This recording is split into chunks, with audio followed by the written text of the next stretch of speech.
Salut YouTube! Acesta este primul meu episod, iar numele meu este Tătar Andrei. Astăzi îl am ca invitat pe Pichi. Salut, Pichi! Salut, Andrei! Salut, YouTube! Salut, România! Salut, Europa! Salut, planetă! Salut, univers! Salut, extraterestri! Dar nu în ultimul rând, bună, mamă! Bă, tu ești retardat și pulea cauți aici. Păi nu aici e clubul poneilor. Ăsta e clubul unde au făcut toți pe măta. Bă, în primul rând eu pun întrebările aici.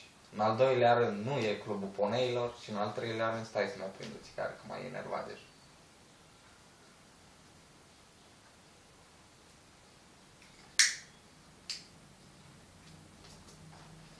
Unde are oasă?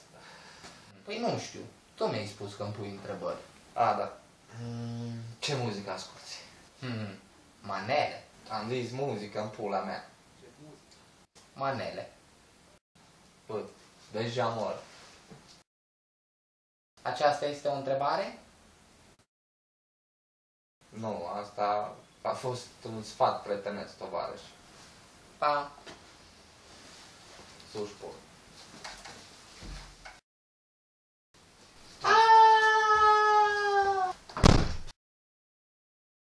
Bă, ce dracu era cu ăla, mă? Iar arunci copii pe geam. Nu era copil, era manelist.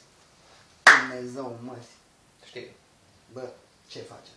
Ce dracu, încerci să fac un vlog, tu? Nimic. Ai țigări? Da, Ai adus cola? da. Iar bai? Bă, o lea. Hai, pula, să fum un joy, să jucăm un loc. Hai. A fost episodul de astăzi. Dacă v-a plăcut, vă rog dați subscribe. Dacă nu v-a plăcut, dați subscribe. Aștept propuneri pentru următorul episod. Pace!